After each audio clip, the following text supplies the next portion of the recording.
Hey everybody, welcome in.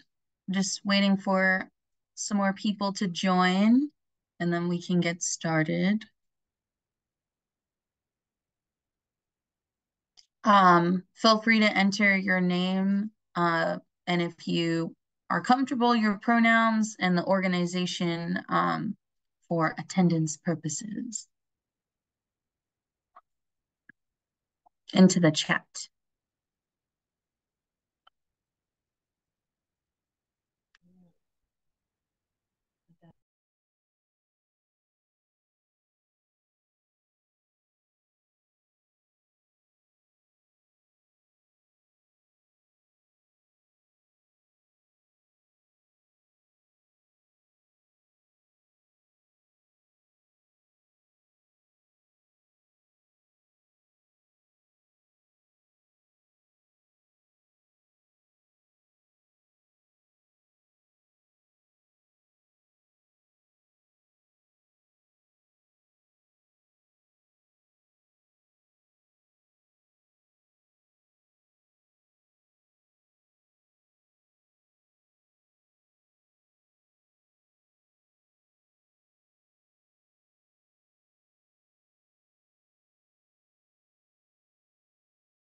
For folks joining, we're just putting our names, pronouns if you'd like, and organizations into the chat.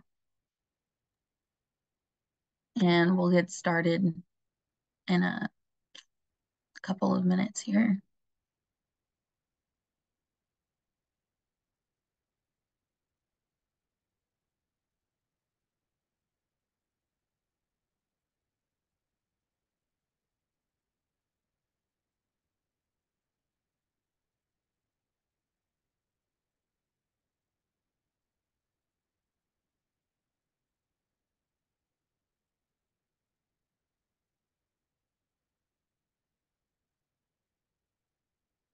Awesome.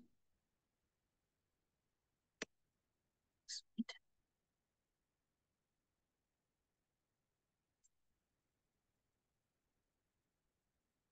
Okay. Looks like we have most people joined. So, hey everybody, good morning. My name is Charlie Voss, pronouns they, she. I work for SEPA. I'm the co-chair for HSSN. Catherine is out today, so I will be leading the group. We have our sorry, second.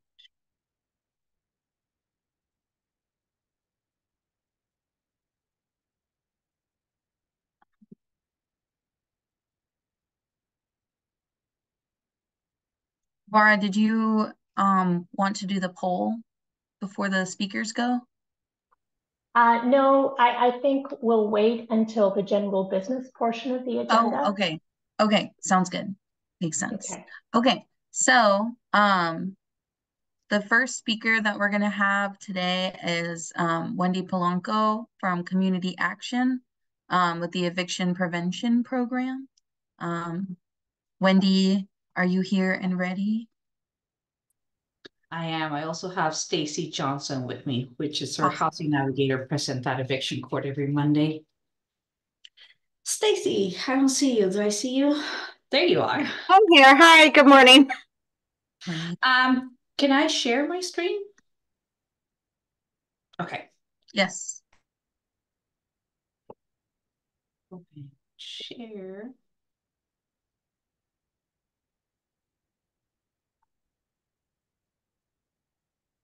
Okay, and can you all see my screen? Just making sure. Okay, so Wendy Polanco, she, her pronouns, emergency rent program manager. And I have Stacy Johnson with me. Stacy, if you want to say hi. Hi, I'm Stacy. I'm a housing navigator with Community Action. And like Wendy said, I attend eviction court every Monday. So the program that we're from is the Emergency Rent Assistance Program, which we do eviction prevention. The the community that we serve is Washington County tenants that are facing eviction, that they have received a 10-day non-payment notice from their landlord, or worse, meaning they have already received court summons for to go to forced appearance, or they've already gone to court, they're somewhere in trial or stipulated agreement. We serve anyone under 50% area median income and tenants who have not received assistance in the last 12 months. This has recently changed this month. It used to be 6 months. So as of this month of March is now only once per year. The way to get in touch with us is two ways. You can, clients can call our phone lines. Our phone lines are open on the 8th of the month at 9 a.m. So they'll be open this Friday.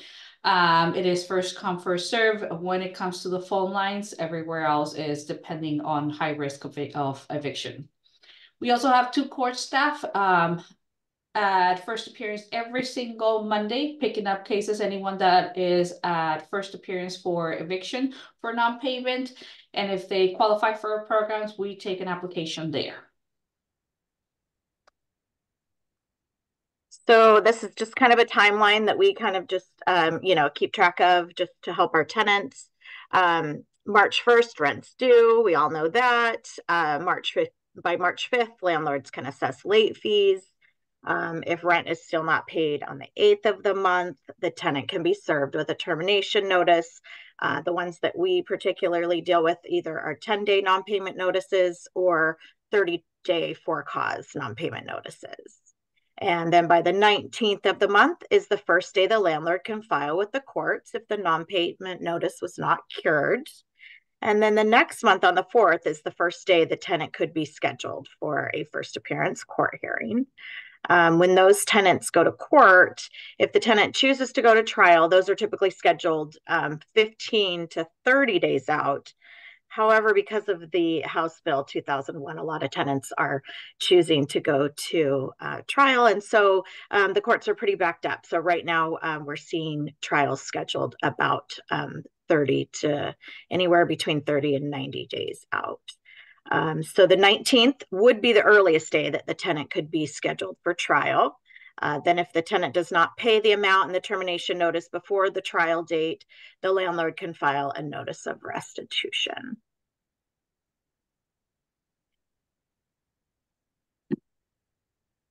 Oh, there we go. So here's what happens at court for our process. I appear every Monday at 8:30. We typically see between 50 to 100 cases or 150 cases. However, those have been on the up end in the hundreds lately. We now meet in the basement of the courthouse because we don't fit into a courtroom anymore because of the increasing number of cases. So there the court clerk takes roll call and explains to the tenants what the process is. They always announce that community action is there and let folks know that we are there for potential rent assistance. And then after roll call, the attorneys or the landlords begin calling cases. And at that point, tenants have 2 options. They can either sign into a stipulated agreement, whatever that looks like between the landlord and the tenant. It could be a payment plan, it could be a move out date, or the tenant always has the option of setting the case for trial. And then after one of those things are decided, the tenant goes to the courtroom where the judge reads the stipulated agreement on record or gives the tenant a trial date.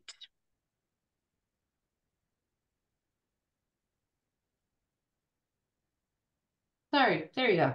That's okay. All right, so here's our eviction court breakdown.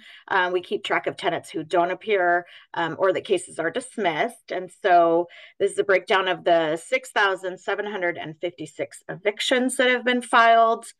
46% of those filed, the tenant was present and either signed a stipulated agreement or set it for trial. 28% of those tenants did not show up and were defaulted and evicted. And then 25% of tenants cases that were filed were dismissed. So these were tenants that either cured the termination notice or paid the amount due and moved out. And then just a side note, there is a remaining 1% that's not listed on here. And those are tenants who get their cases set over a week or two for various reasons. So this is what our eviction court workflow looks like. I pull the docket every Monday before first appearance and pre-screen the tenants in HMIS to see if they would qualify based on not having had rent assistance in the last 12 months. And for those that wouldn't qualify, we do have flyers available with housing resources, our Community Connect number, as well as legal assistant resources. Once at court, the court clerk takes roll call, and then the tenants will come up to us seeking rent assistance, where we have them fill out a screening application. And then within that week, we do our phone assessments or get the client scheduled for a phone assessment. During the assessment phase, we also complete a care assessment to see if there's other referrals or resources that we can provide for our clients. And during that phase, we also collect documents from the client and the landlord. Once the application process is complete, we submit it to our file reviewers for approval. And at that time, we do send a commitment email to the landlord and to the client. Most of our checks are mailed directly to the landlord. However, there are circumstances that the tenant has an upcoming trial date or a stipulated agreement. And for those situations, we will hand deliver checks to the landlord.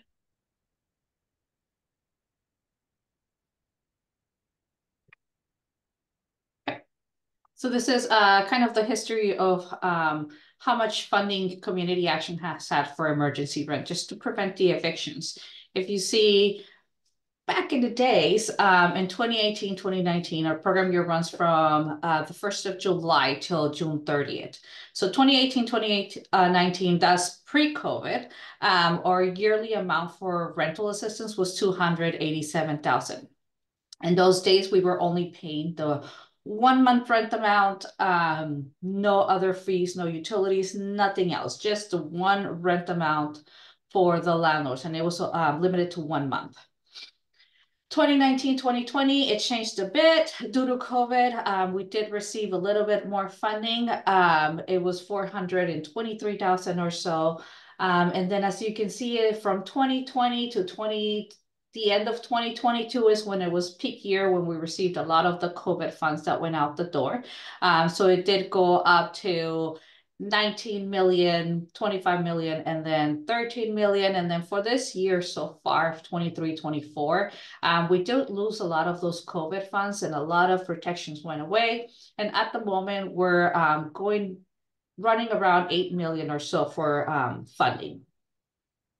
The way that we've seen that go is for the full year of last year, to January to December 2023, we did 2,455 applications. Out of those, sorry, this keeps moving. 548 of those applications were from eviction court. And the other 78%, which is 1907, were from other pathways, other ways that clients could apply. What we're seeing is that once client goes to eviction court, it is a little bit more expensive to get them paid. Right now, the average payment for everyone that goes to eviction court is around $5,930 per household. And from all the other ways that clients can apply, the average payment is somewhere around $4,857 per household. This is where a lot of the applications came in. Some of the things on here no longer exist. For example, care assessment or crisis intervention team was out in different areas. For example, the Beaverton, Tigard, Hillsborough DHS office, Providence, Family Justice Center, and they were also taking referrals from Hawthorne. That is no longer happening for rent, and that is due to the reduction in eviction prevention dollars. Our eviction court is one of the highest right now. And then our online form that we were taking requests online every 15th of the month. Due to funding, unfortunately, we did have to stop that. We also have partner organizations, which we're still doing. We're taking applications from them. And then our prevention phone line. Eviction Court Partnership. We do partner with the Oregon Law Center and Cultural Central and the Beaverton Mediation Center. We meet twice a month and we collaborate with them to see what is working, what is not working. If we have legal questions for the Oregon Law Center, they will help kind of guide us through situations and answer questions. So it's been a great partnership to have with them. And then we did update our flyers and our information. I'm going to send a lot of that over to Vera so Vera can share with the whole team. And then we'll also share the presentation with Vera. Any questions?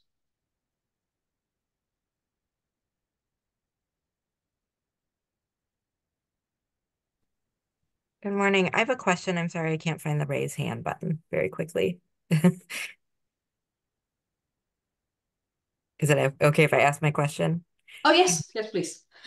Thanks. I'm Becky Strauss. I'm with the Oregon Law Center. I just had a question. You mentioned that it was more expensive to resolve the case once it's in eviction court, and I'm wondering why that's the case. Once they're in eviction court, the landlord can include any legal fees, additional attorney fees over to included in the eviction. And then as you saw on the timeline, sometimes it could be a month or a month and a half between when they first went to first appearance to the trial date. So that does add to the amounts that the client owes, because the landlord wouldn't accept the payment unless it's the full payment amount. Um, Thank you. If I may, I'd love to make a point of clarification. I think that's accurate in the sense that to clear the ledger at that time, the account is bigger. And if the goal is to clear the ledger, I think that is true. And obviously that's in the benefit of the tenant.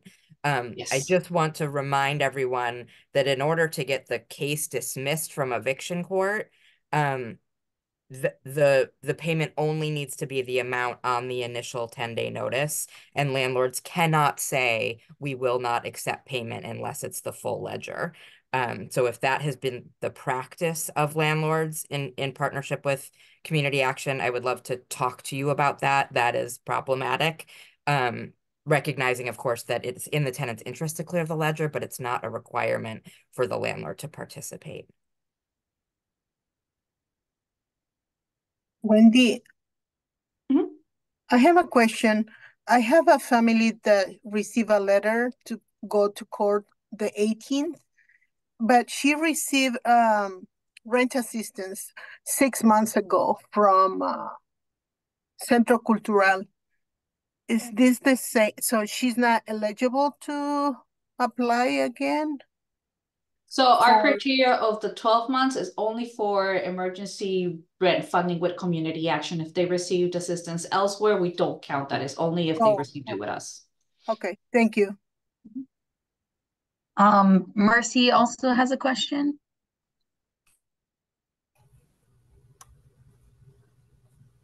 Yes, good morning, and thank you for taking my raised hand. And if you can't understand me, please let me know. Sometimes I have that problem. Thanks to the presenters this morning. My name is Mercy. I do run a nonprofit organization that serves African American. However, we do not turn anyone away. And during the COVID, we served so many people with the COVID money to do the rental assistance and and all of that the community action did. And when we didn't have the money, however, people still reach out to us to get assistance. And during that time, no one had money except for community action. To learn more about the process and why it has to reach to the point of eviction before a client is helped. I'd like to know where I can learn more of that, number one. And number two is a client of mine was referred to one of the partner organization. If I say partner organization, I mean ALCO, that was distributing one of this money to help clients. That clients went through every process they should have gone through. They were denied, and they are left with that bill to of the court to from $6,000 to $25,000.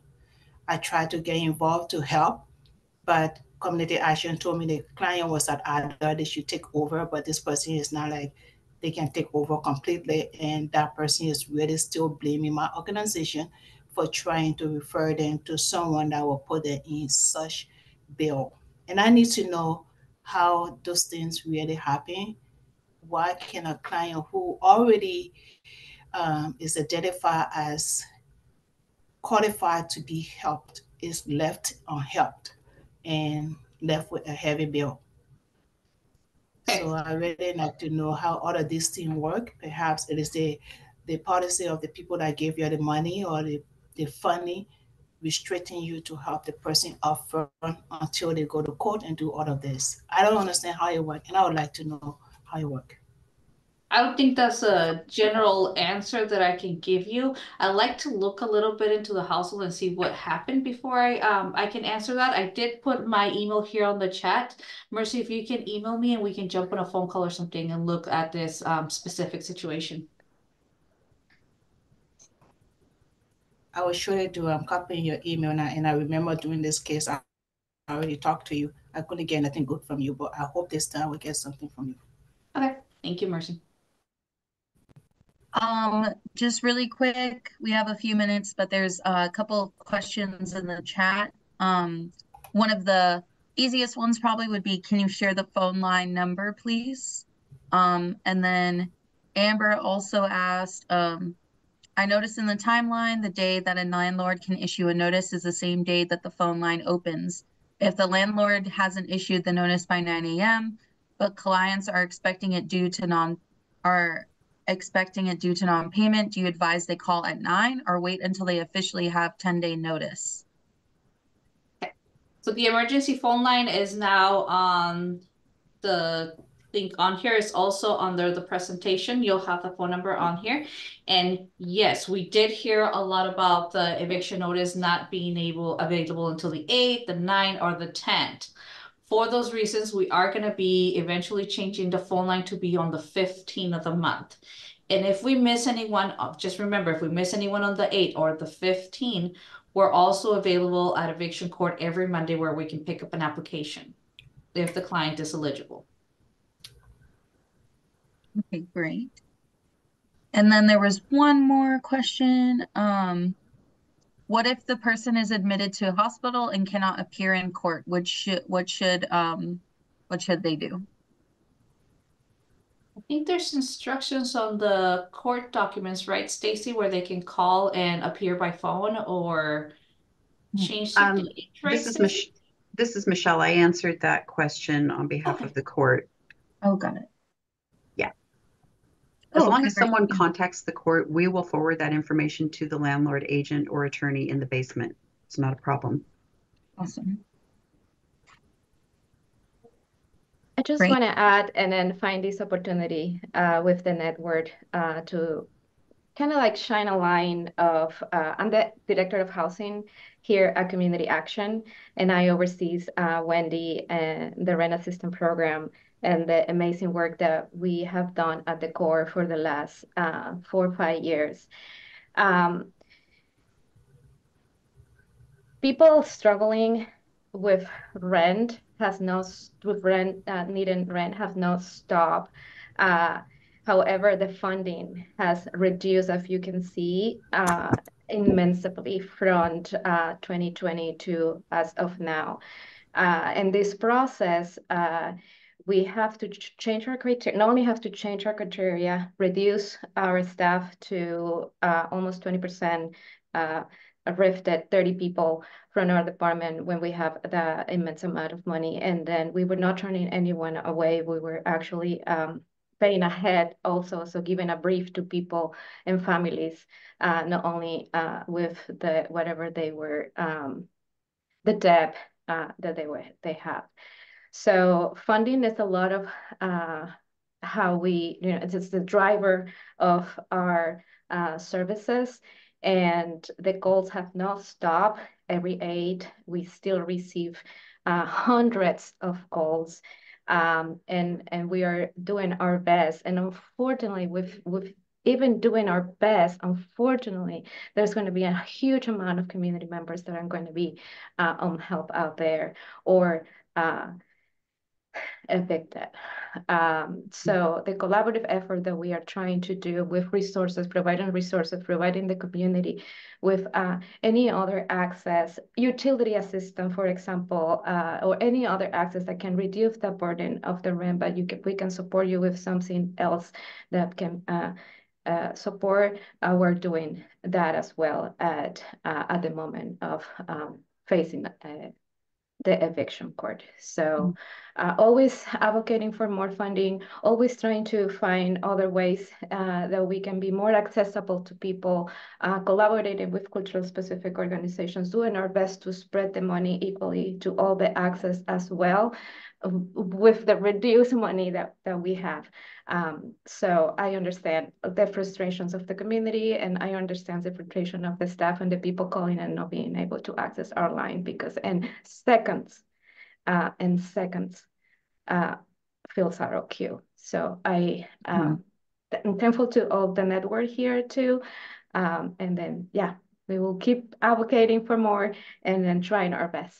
Thank you. And thank you, Wendy has been administering this program for the last 5 years. We didn't have an emergency room department before, and then she's been the best. Thank you. Thank you so much. Thank you, Wendy, for dropping your contact. If you have any more questions, you can let Wendy know. We're gonna move on to Becky Strauss, who is from Oregon Law Center, and they'll be talking about Eviction Defense Project. Becky, whenever you're ready. Thank you. Yes. Okay. Hi, everyone. My name is Becky Strauss. I'm with the Oregon Law Center. I think that my assignment here today is to talk a little bit about the Oregon Law Center's Eviction Defense Project specifically. I appreciated the mention of the ongoing partnership that Community Action has with our Hillsborough office in Washington County. That's wonderful. It's a great model, and I wish that were happening in more parts of the state. I am with the Eviction Defense Project, which is just kind of another part of Oregon Law Center focused obviously on eviction defense specifically. I think that if I can make these slides a little bit bigger, there we go. So I'm gonna go through this quickly and leave some time for questions. This is not meant to be a legal training about eviction law. It's really just meant to highlight what the Eviction Defense Project is and when to contact us. So I'll go through that and then have some time for questions. Okay, so what does EDP do? We do primarily two things. We provide legal help to low-income tenants facing eviction. If somebody's calling us from Washington County, in order to get help from EDP specifically, they need to have an FED, a court notice. If they only have a 10-day notice or some other landlord-tenant legal issue, they can call the Hillsborough Oregon Law Center office. But EDP is about court notices specifically.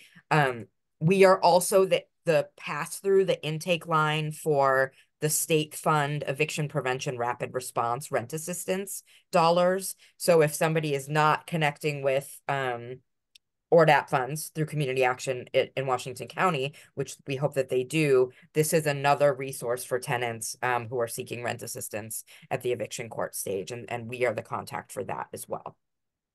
So we do those things.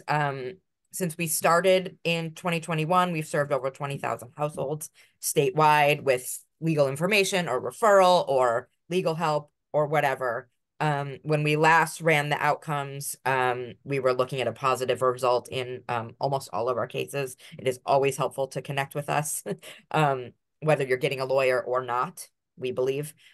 We also have a data project where we monitor the eviction court docket and try to get a sense of trends statewide, and we report some of that to the legislature, or we look at the ways that we do our work based on who's getting a default or who's staying in their home, what happens to tenants once they're in eviction court. We can have a separate presentation someday about that, but that's a third thing that we do. I think you'll all be interested and maybe not surprised to hear that it helps to have a lawyer. When a tenant has a lawyer, they're more likely to stay in their home than not. When they don't have a lawyer, when a tenant doesn't have a lawyer, they're 4 times more likely to be involuntarily displaced than if they did have a lawyer. Tenant default rates plummet to almost 0 when a tenant has a lawyer. That makes sense because the lawyer is showing up to court for them and the tenant isn't defaulting. When both the landlord and the tenant have a lawyer, our research shows that tenant is more likely to win at trial than the landlord. There's probably some self-selection going on there in terms of what cases are going to trial. And when a tenant has a lawyer, they're 4 times as likely to get a move-out date of longer than 1 month if they're without a lawyer. Without a lawyer, tenants are twice as likely to have to agree to a very short move-out, which is unfortunate and more likely to lead to homelessness or further instability. So who should call our office? Tenants with an open eviction case that's in court, or they're seeking rent assistance.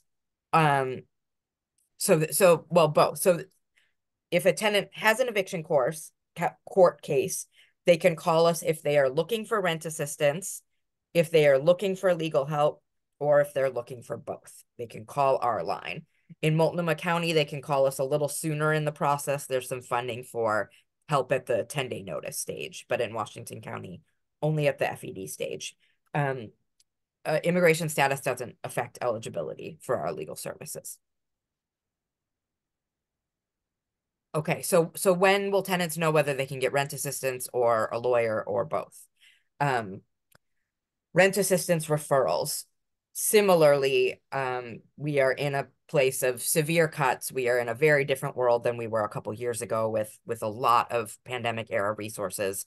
There are not as many. So there is a state fund through OHCS called Eviction Prevention Rapid Response, EPRR. The way that a tenant accesses EPRR is by calling us, the Oregon Law Center Eviction Defense Project.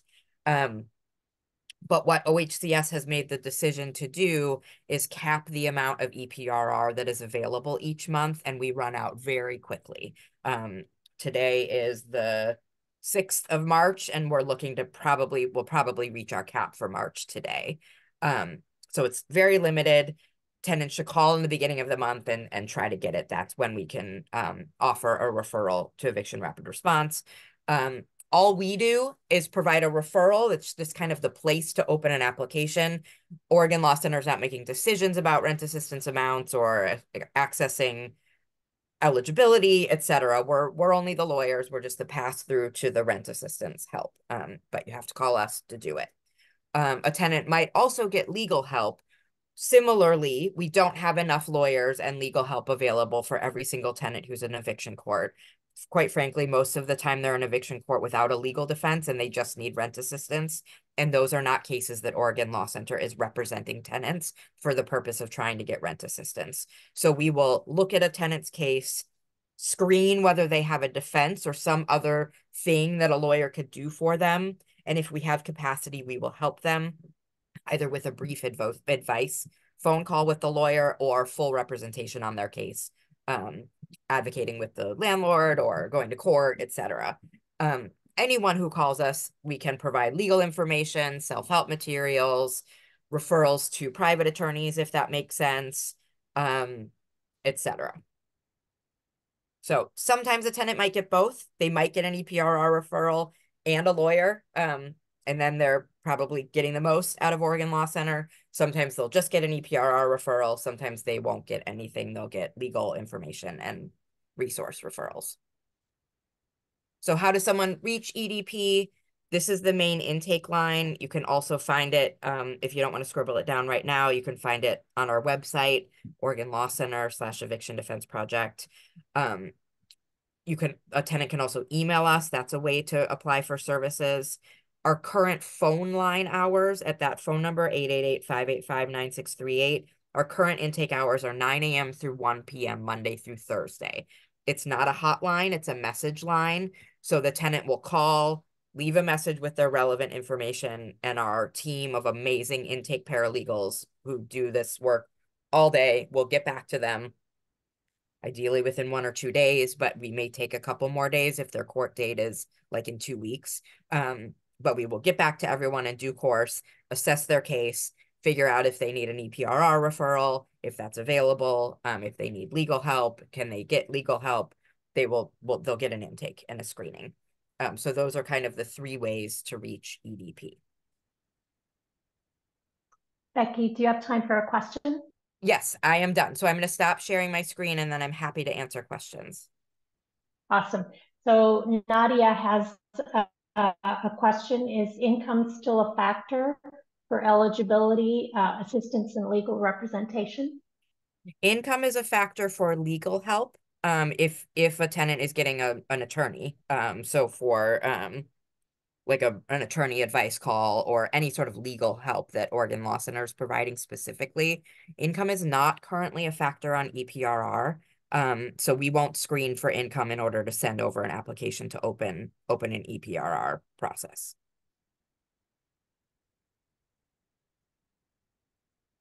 And then there's a request for you to share your email and chat.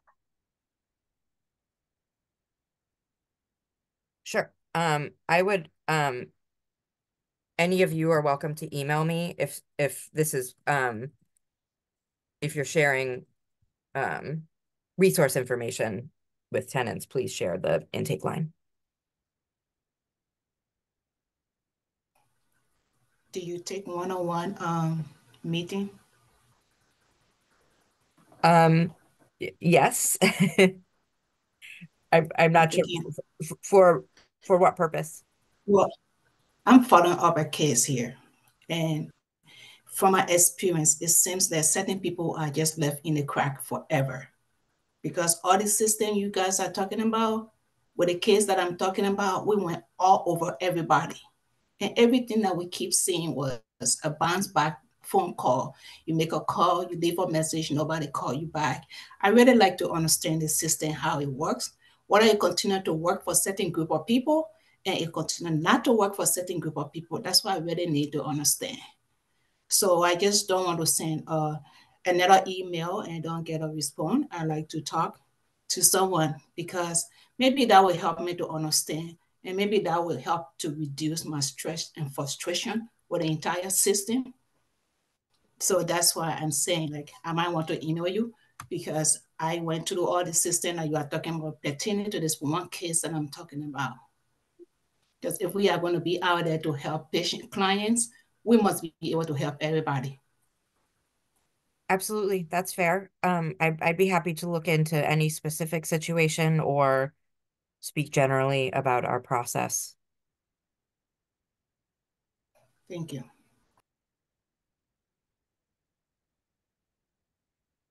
I'm seeing a couple pieces in the chat. The income limit for legal aid is generally 125% of federal poverty level. I don't have off the tip of my tongue what amount that is at different family sizes. We do our best to get people in when we can try to spend them down or just work with them as much as possible. And then the other question, is this information for anyone or everyone, or do you have to be referred? If I understand your question, legal help is available with our project. Again, the eviction defense project specifically, our division of Oregon Law Center is for people who have been taken to court by their landlord for eviction, that we are the resource for legal help for those people. And we can try to get them in the right place and sometimes get them a lawyer. If what they are looking for is rent assistance, again, everyone is welcome to call us. There's no, go ahead and call us and see if it will work for you. But that is the place where someone might try to access the rent assistance pot from the state for their eviction case. Again, that rent assistance is for people who are in court already. And that's just obviously a triage mechanism to prioritize people who are in court. It doesn't mean that upstream interventions aren't important. Arguably, maybe they're more important than people in court, but that's a decision that's been made statewide to have eligibility be at the court stage of the eviction process.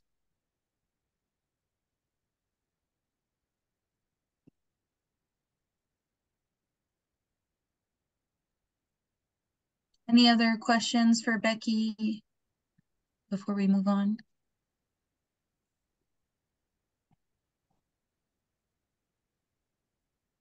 Okay. Thank you so much, Becky. We're gonna move on to Michelle Donko from who's the Civil Department Supervisor, WC Circuit Court. talking about landlord-tenant court operation changes. Michelle, whenever you're ready. I'm ready, and Vera's going to help me with sharing screen. Awesome. So first of all, thank you for having me. I've been with the Washington County Circuit Court for 33 years, going on even longer. So I've seen landlord-tenant from both the courtroom side and the case management and data entry processing side. And I'm going to share with you some 2023 changes that happened. And if you could put up the Yes, Michelle, sorry, I'm having some trouble. and I may be able to do it. I don't know. Sorry, hold on. We've been on site here the entire time, so meetings and sharing and all that is not something that we've had to do much of. At least I have not. Okay, bear with me.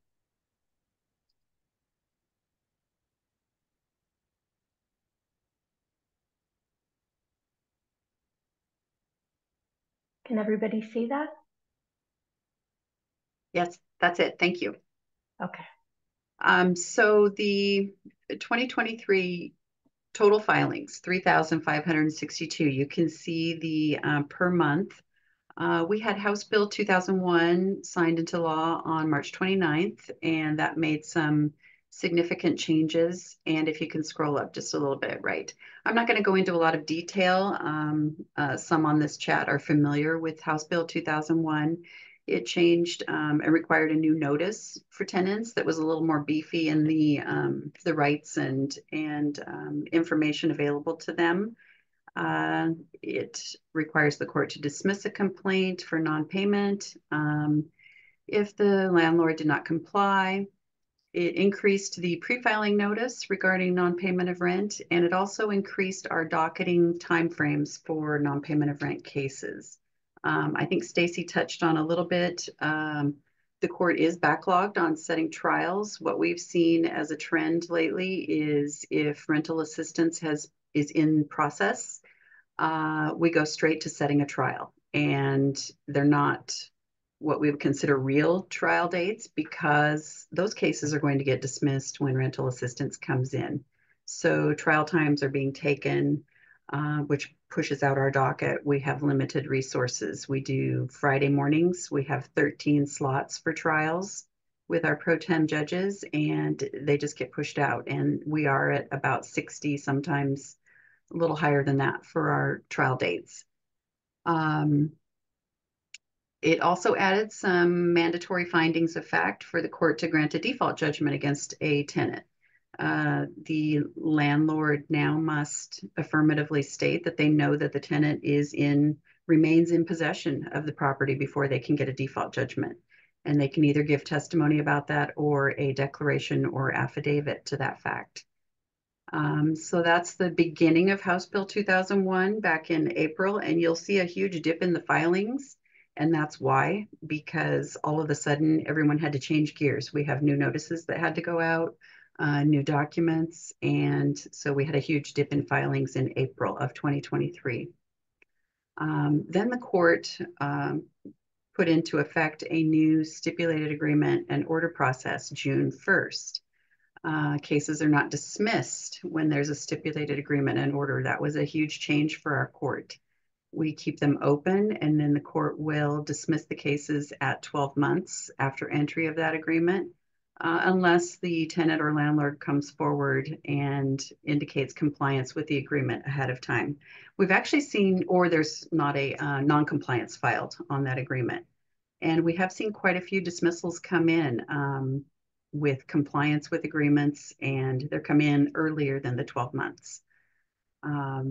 I think I already covered the tenant can also ask for it. The big thing that also happened with phase 2 of House Bill 2001 was the December 1st, new case types were implemented. We now have a subtype on our cases indicating non-payment. So all of those are categorized for the non-payment of rent. And we have the general category, which still exists as well. And there's new data entry codes for stipulated agreements. The courts statewide are collecting that data, and you'll see why in the next phase. Because if you go to the next page, Farah, upcoming for 2024. This is a huge process that the courts statewide are taking on, and it's a requirement in the law. We are required now to annually set aside eviction-related judgments and seal those court records, and it gives the criteria there. I won't go into each one specifically, but that's been in the set-aside law since 2000, I believe, is when that went into effect. This is in addition to that now. Statewide, the number of cases that they've determined are subject to sealing, you can see 167,806. There is a manual review that has just started of the first 86,000 plus Group 1 cases. Those are the basic, usually 1 or 2 tenants, 1 judgment, no money awards. They're able to quickly determine that these are eligible for the automatic set-aside process they're building. And they are building a program to read our data. We've been working on data corrections, data conforming with all of the codes that should be used for them to run this program. Washington County has 23,670 that are subject to the manual sealing. They've determined 10,663 of those are eligible in this first group. They're going to be, and when I say they, it's not locally, thankfully. This is a state Salem court administration level review. They've built a court integrity team, and that group is working on the computer programming and review of all of our 10,000 local cases that they believe are eligible in this Group 1. And the first execution of that process is scheduled for December 16th of 2024. So 10,000 plus cases may be sealed and set aside for tenants at the end of this year. So let's go then, Vera, to the stats, because when we made these changes in 2023, it allowed us to run reports and additional information because we're using very specific data entry codes. Bear with me. No, you're fine. So what this did, I only have 6 months because that's when we started our new set-aside process and our new data entry codes. But we can tell what happens with these cases now. And there's a note down at the bottom that says, if you try to do the math of the judgments of restitution, if you try to do the math, it will not equal the number of filings. And there's a reason why, because a case can land in different categories. A case will always end up in the filing category, the 2,205 cases during those 6 months. At first appearance, they may reach a stipulated agreement. There's our stipulated order category, 586 during that 6 months. They may also, at some point, have a non-compliance. We have non-compliance declarations filed. We have that category. So each case could land in 2 or 3 different categories throughout that 6 months. So that's why the math, don't try to do it, it won't work. Judgments of restitution, that's where the tenant has been evicted by judgment. Dismissal can happen either straight out after first appearance, even before first appearance. It can happen at any point in the process. And then I show the non-compliance declarations. That's 182 during the 6 months. That means that those are the numbers of stipulated agreements that there was a non-compliance filed by the landlord. And then the tenant has the right to request a hearing based on that non-compliance filing. And that's what you see in the non-compliance hearings category. Those are tenants that have come forward and requested a hearing to challenge their landlord's declaration of non-compliance. And then the final category there, that's when the landlord gets to the point of issuing a writ of execution for the sheriff to go out. And that's 189 during the 6-month time frame.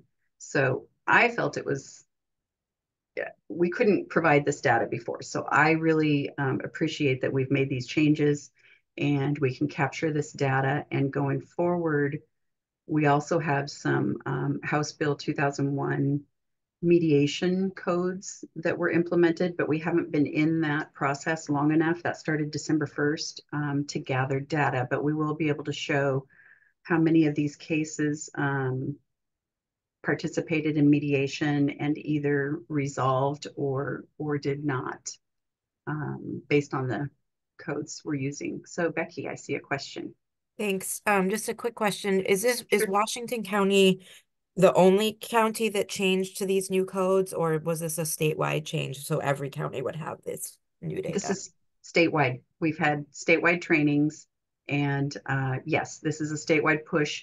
And the reason they had to do that is they realized, they being the folks down in Salem, that courts are doing these things differently all across the state, and they needed central data integrity. And you will use these codes, they said, going forward as of December 1st, so that they can build this program to do the automatic sealing process that's required now.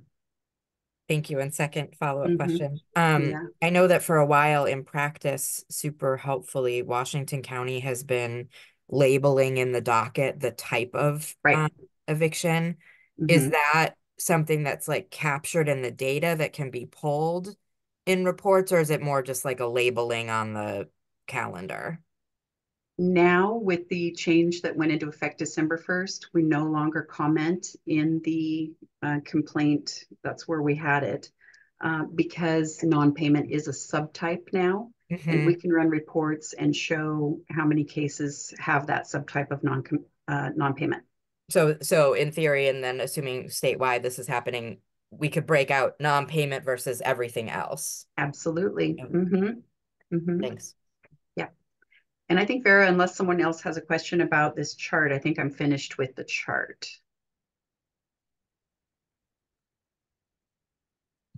There is a question in the chat from Nadia. Is there any data or tracking on revolving door cases? Tenant receives assistance, agreement, or dismissal, but then ends up with repeated filings.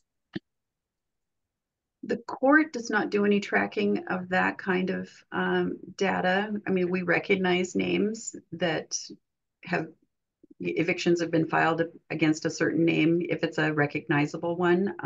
But no, we do not track. That might be more a community action question if they're tracking the revolving door type. Sorry, I'm talking a lot. I'd love to come in on this just to let everyone know that the Oregon Law Center has how many years? I think since January 2021, manual data about all of this. And so if community action or someone was interested in taking a look at this, like I think we could look at our filing data that we've tracked, match with either community actions work or HMIS or some sort of like other indicator of people receiving services in the homelessness prevention system. Like looking forward, I think that would be helpful to kind of look at who in eviction court is most likely to exit into homelessness. Like that would be an important project. But then I think also data wise to look at who are some repeat players. Are those repeat players receiving rent assistance and just getting back into court? We would be happy to partner on that kind of research.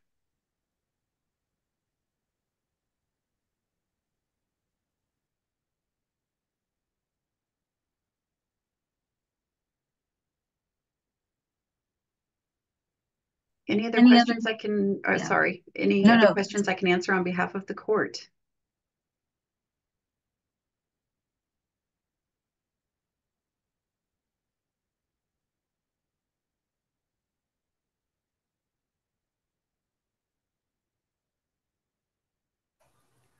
On behalf of the court, I have a question. But I Okay. think this is more complicated because, again, I'm not an American. I'm American by citizen. Most of the law threw me off because it's not addressing stuff from the beginning. It want to address the stuff from it after it ends. And the only thing that puzzles me when it comes to the court is why we have a landlord lawyer and a tenant in the court in the presence of the judge, and then the person representing the client promised to make a payment on behalf of the tenant or the client, and yet when they are defaulted on that payment, it goes back onto the client. Am I clear or not? So in the presence of the judge, I made a promise, I'm going to make this payment for client A on the 13th or on the 15th. And yet, when I don't make that payment on behalf of the client, it goes on the client. And those are the things that I try to understand in my head, how these laws are set up to continue to punish the poor. If I'm not clear, that's why I don't write in the question thing, because I'm never understood clearly. So if you want me to make myself clear, ask me again. Well, if you're asking of the court, if the question is a stipulated agreement was reached and a payment schedule was set up, it sounds like.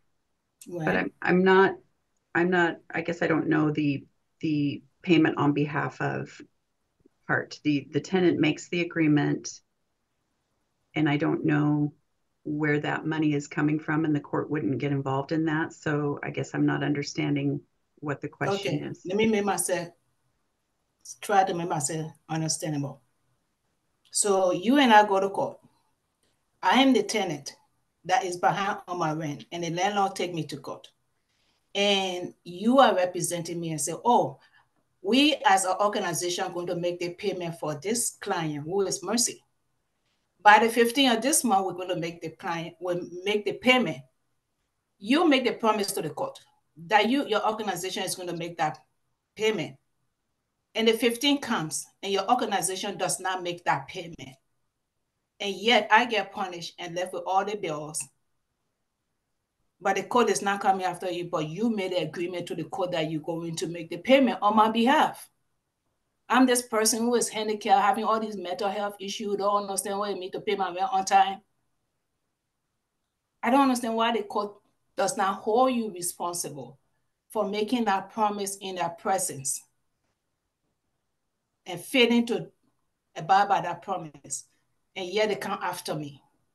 Those are the things I don't understand because I'm not a lawyer and stuff like that. But do you Michelle, understand me now, Michelle?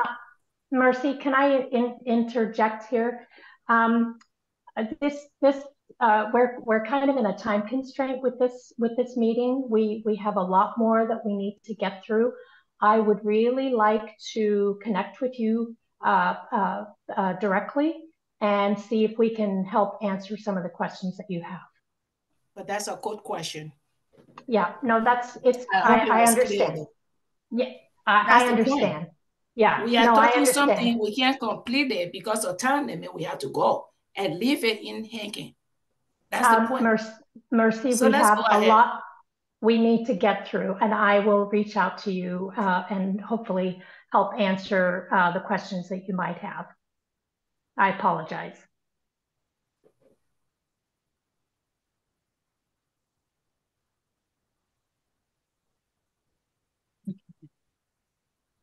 So yeah, like Vera mentioned, we do have to move on to approving the meeting minutes. You all should have received the minutes included in the meeting packet, and I trust that they were reviewed. Do you have any revisions that anybody feels needs to be made? If not, we'll motion for an approval, and I'll need a second as well.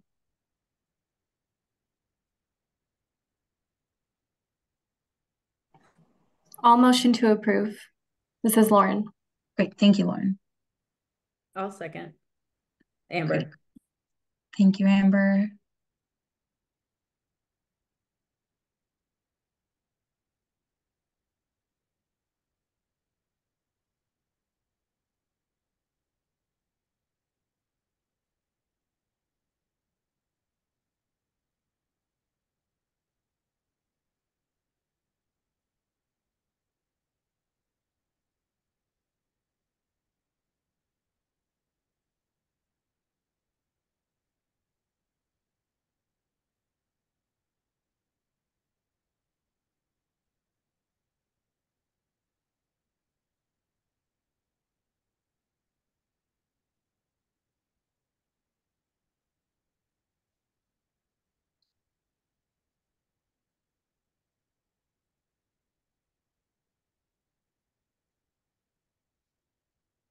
Okay. Sounds good. Vera, is that good to go? Yes, the minutes were Okay. approved. Great. Thank you. Minutes were approved. So we'll move on to general business. We have the listserv survey, Laura. Yes. So most of you are part of the HSSN listserv, so receive all of the meeting announcements and the community announcements that I send out. And we'd like to get some feedback on how the listserv is being utilized, whether the information that we're sharing is appropriate, and if there's other information that the community would like to see us share. So we've developed a survey that we'd like everybody to complete. I will go ahead and put it in chat. And then I'm going to send out a follow-up email after this meeting, and I'll include the link to the survey there as well. But if I just wanted to make everyone aware that we do appreciate getting the feedback, because we'd like to make the HSSN listserv as much of a resource as we possibly can. So let me go ahead and do that. Oops.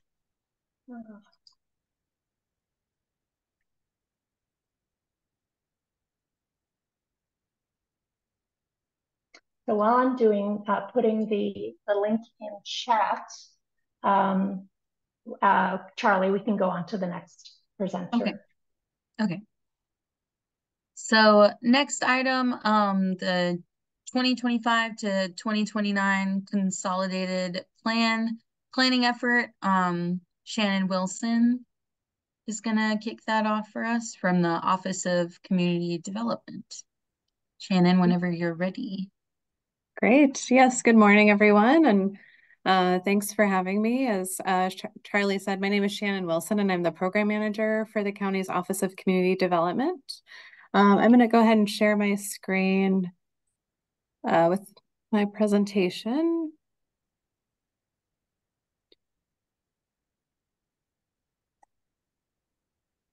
All right. So can everyone see that okay?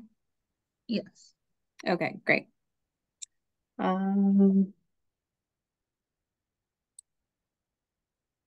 okay, great. I just had to figure out how to advance the slides. So great. Well, our 2025 to 2029 consolidated plan is so just to kind of orient you to that process, I know you've heard a lot of great information on a lot of different topics. And so kind of shifting, so I recognize that we're kind of shifting gears here as a group. So, but the consolidated plan is a 5-year plan that our office is required to complete by HUD, the U.S. Department of Housing Urban Development. So that is where we receive the federal funds that we administer from our office. So you may be familiar with those. It's a Community Development Block Grant, Home Partnerships Investment Program, and the Emergency Solutions Grant Program. And so, so we are here with you today to talk through that consolidated plan process, because it's been 5 years since our last one. And so we are gearing up to begin that community engagement part that is a very important component of the overall consolidated plan process. And really, informs the goals and objectives that we have for how we use those funds over the next 5 years. And you can see on the slide, so we do anticipate having an estimated $35 million combined between those three federal funds to use in the community. So to fund many of your organizations over that time to do a lot of important work serving low and moderate income households throughout the county. So I do want to highlight this work is a collaboration between the county, so our Office of Community Development, and then also the cities of Hillsborough and Beaverton. And so I think some staff from both of those cities are in the meeting today. So Omar Martinez from the city of Hillsborough and Kathy Peoples from the city of Beaverton. And so both of those cities receive their own allocation of community development block grant funds directly from HUD. And then we receive our own as well at the county. And then also for the whole county, we administer the Emergency Solutions Grant Program and the Home Program. And so just, you may, as I said, you may already be familiar with these programs, but just in case, wanted to give a brief overview of each of them. So the Community Development Block Grant Program funds infrastructure projects, public facilities projects, things like right now we have a project in the Sherwood Senior Center to fund siding replacement and window replacement there. So things like those types of public facilities, single family housing rehab projects, and then key public services. And a lot of that has been linked to the continuum of care work and a road home. And so it's been very linked to the work that you've all been doing as a part of HSSN. And the major objectives, and these are really the national objectives for the Community Development Block Grant Program. So meeting the needs of low and moderate income populations and areas, eliminating and preventing the creation of slums and blight. And so for here in Washington County, we don't necessarily have a lot of, what you would maybe traditionally think of or what would initially come to mind as slum or blight, but it is thinking more about gentrification and displacement as areas are maybe redeveloped within the county. And then meeting other urgent housing and community development needs. The Emergency Solutions Grant, ESG, that provides federal funds. So they assist individuals and families to quickly regain stability and permanent housing. So it can be used for things like homeless prevention, rapid rehousing, street outreach, and emergency shelter. So another way to fund some of the work that you're already doing and we have been talking about earlier today with eviction prevention. And then the Home Investment Partnerships Program, that program, it can be used for both affordable housing development and home ownership. Primarily in Washington County, we've utilized it for the development of regulated affordable rental housing within the county. So this supports a lot of projects that you may have seen that have opened recently or that you may place clients in. So the home funds can be used for acquisition financing, rehabilitation financing, as well as new construction. And then a portion of the funds do also go to support operating costs for nonprofit developers that are also certified as community housing development organizations. And so circling back to the consolidated plan then, so that it's if you've seen the previous plan, it's a couple volumes, several hundred pages. So it's a large document and it can be a little bit unwieldy or hard to kind of understand, and then hard for me to summarize also in a short amount of time. But the intent of coming to talk with you is to really talk about the community engagement component of the plan. So these are the elements of the plan on the slide here: the community engagement, needs assessment, housing market analysis, strategic plan, and then action plan. And so community engagement is really, like I said, starting off this whole process and informing the whole process. And so we have a kickoff event coming up that is next Friday. And then we'll also be doing some outreach with specific populations. And so that is where we're hoping to partner with all of you and with your organizations in that work.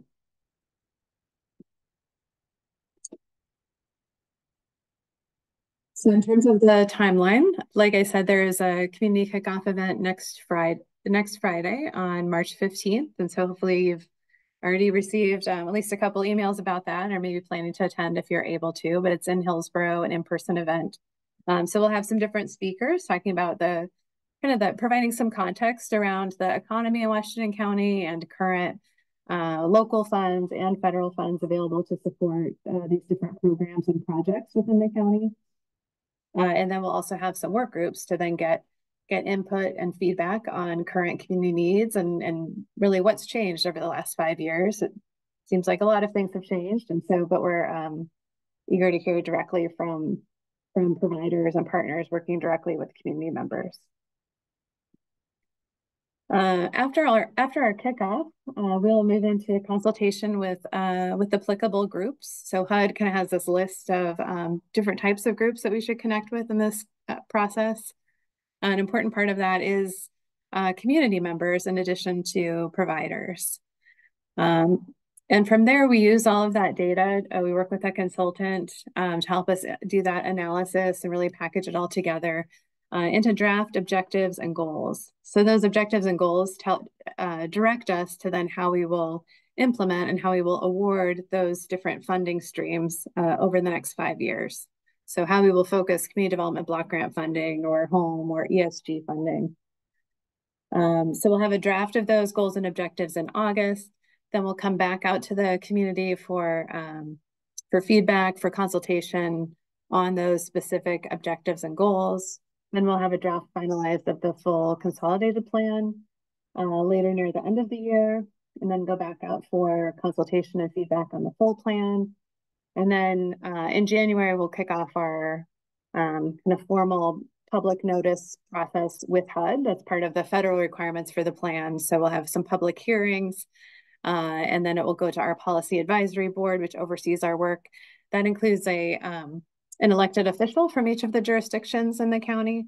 So it goes to that group first, and then it will go to our Board of County Commissioners, and then to HUD in May of 2025. And so that is kind of the hard deadline, May 2025, that we're working back from to get to that point.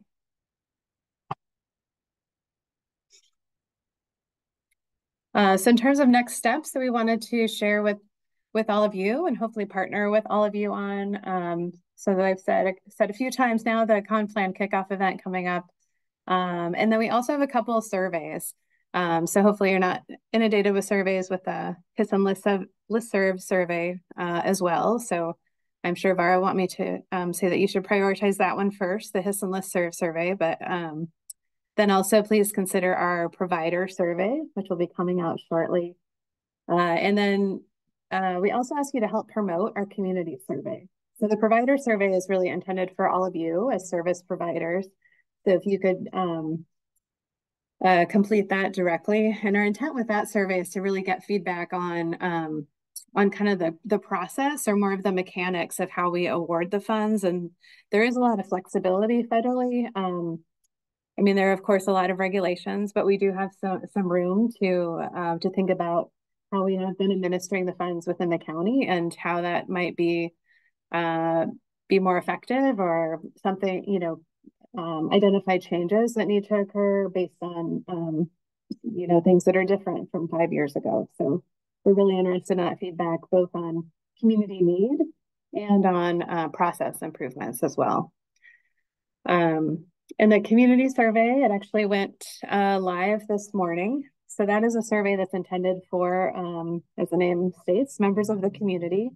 And it's been translated into all of the county's safe harbor languages, which I believe is 11 languages. It is an online survey. And we are doing a raffle. So everyone who completes the survey, and if they want to share their email address, then they'll be entered into a drawing to win one of three $100 gift cards.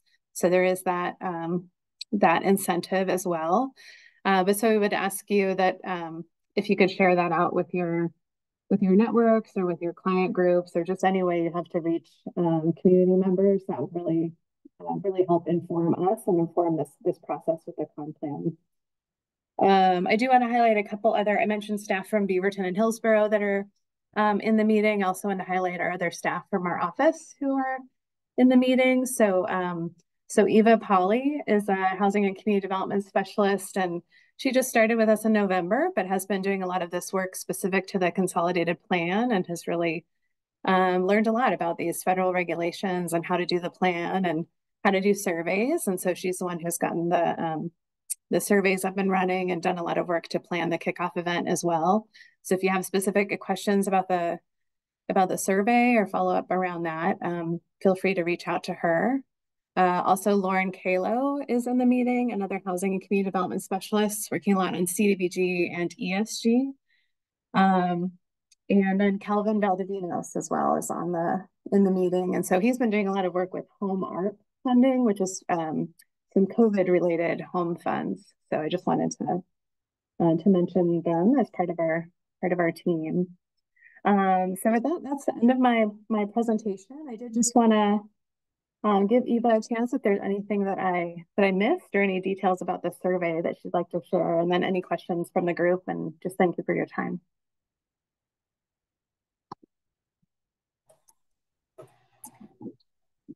Yeah, I think you covered it. If anyone has any questions, I can put my email in the chat and you can reach out to me directly.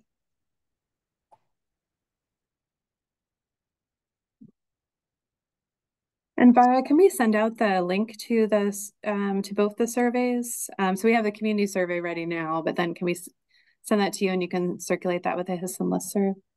Absolutely. Great, thank you. Great, thank you, Shannon.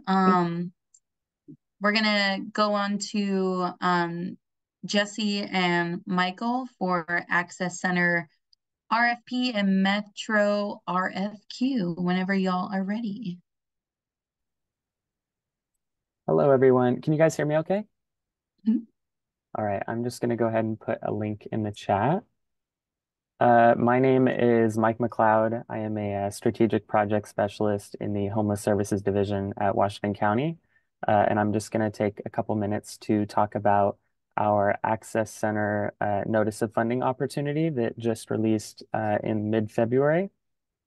So as you all know, using SHS funds, the county has drastically increased its shelter capacity over the last few years. And in order to support these shelters and the overall system of care, Washington County is seeking partnerships with either property owners or community partners to create 4 access centers that will be geographically dispersed throughout the county. So they do have to be located within the metro service boundary. And there will be a gap financing capital grant offered to property owners and community partners. And this is to help with the rehabilitation of existing properties or the acquisition of a new site or new property for the use of an access center. So these funds can be used for a couple different things. Obviously for general construction, labor, and materials. It can also be put towards other things like design, engineering, landscaping, building permits, other fees like that. And there's also some other eligible costs in there as well, such as loan payments and other things like that. So I encourage you to take a look at the link. Once these access centers are up and running, as usual, the county will act as the main administrator of services for the site. So the county will work in partnership with the building owner and community partner to support the development and maintenance of the site, as well as the program operations for the access center.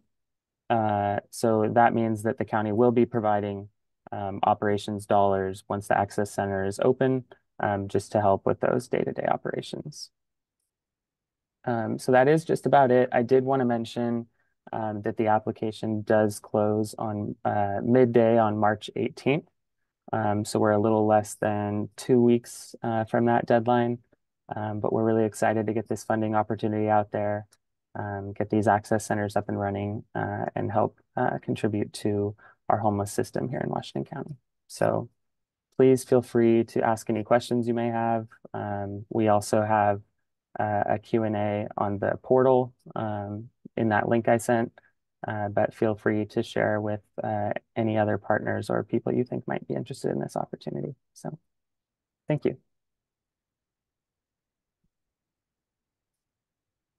Awesome, thank you. And then just for final general business, we have Nadia, who's going to give a Solutions Council update.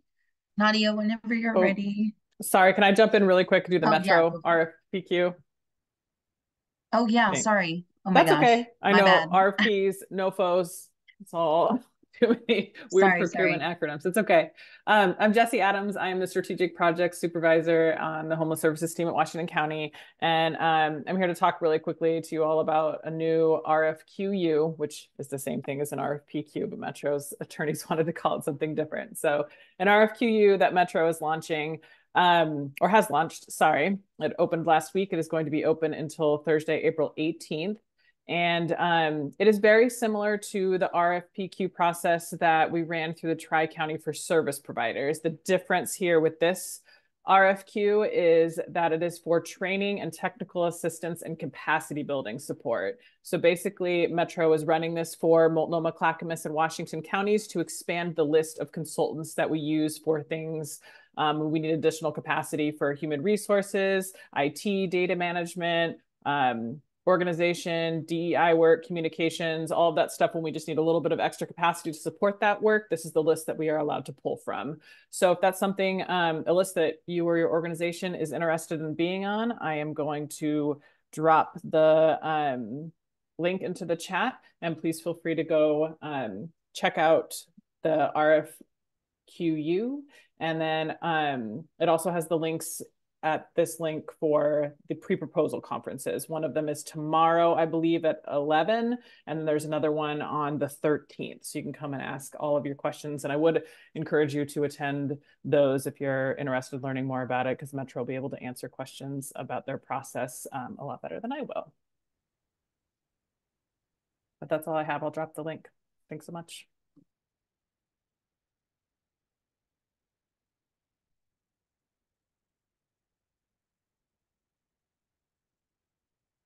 Thank you, and Jessica. Okay, Nadia, whenever you're ready. Okay. Hi, I'll try to be quick. I know we're pressed for time.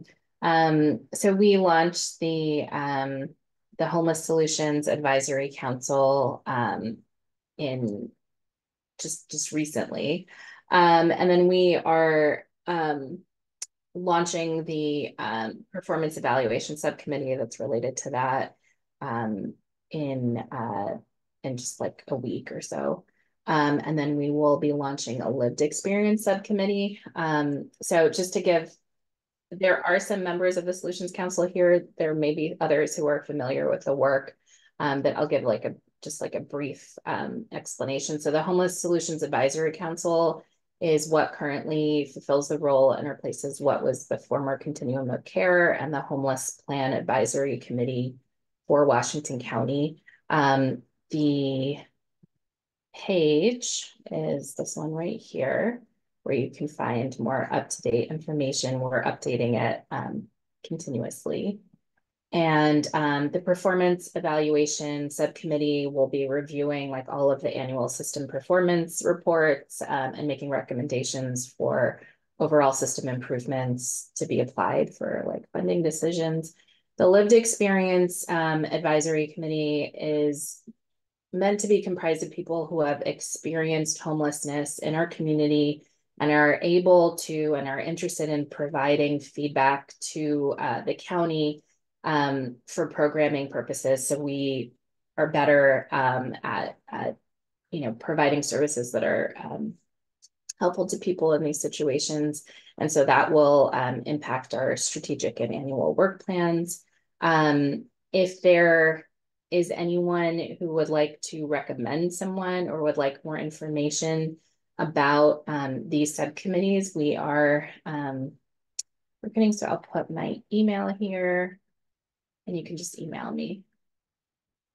And that's it for me.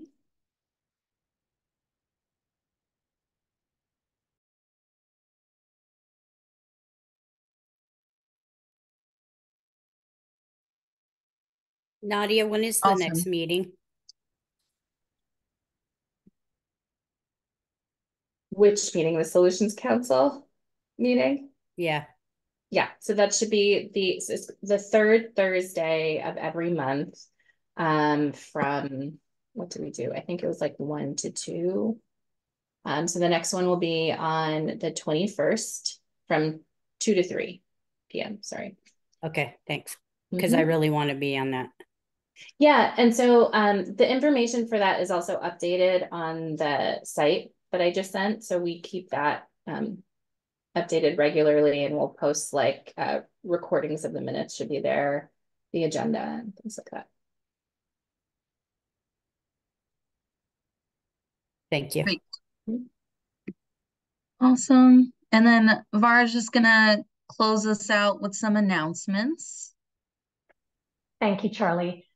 Before I do, if anybody has announcements they would like to either post in chat or would like to just come off mute and make a verbal announcement, that would be great. I just have a couple. So starting with the April meeting, we will no longer be including, we're not going to be preparing minutes anymore because we found that we meet our public meeting minute requirements by just providing the link to the meeting recording to anybody that would like to see it.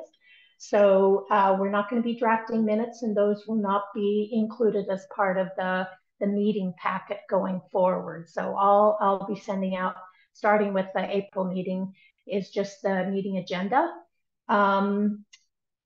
So if you would like to get a copy of the recording link, just send the request to homelessservices@washingtoncounty.or.gov, and I'll post that in the chat as well. So the other announcement I wanted to make is that the April meeting, we will be focusing on fair housing since April is Fair Housing Month. And so we'll have Fair Housing Council of Oregon come in and do training for us. So that's all I have. If anybody else has any announcements, just take yourself off mute and we'll go from there.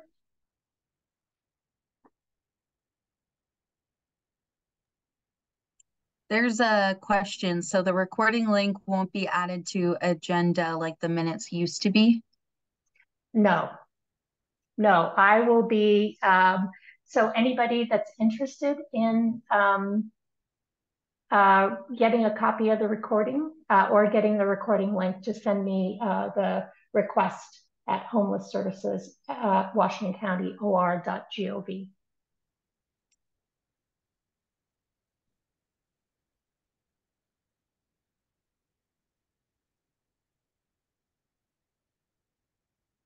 Awesome.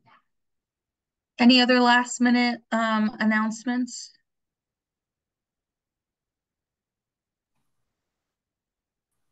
Hi, this is me again. I do have this is my 5th year running Mercy Connections, and we do have our office space, which will be having an open house on June 30th, March the 6th. The address is in here. I'll see if I can send a flyer to Vara to post it to this group. And you are welcome to come and learn about us and the work that we do. Thank you. Thank you. Thanks, Mercy. And then one more thing for Beth. Could the meeting recording be posted online as a regular practice? We will see what we can do.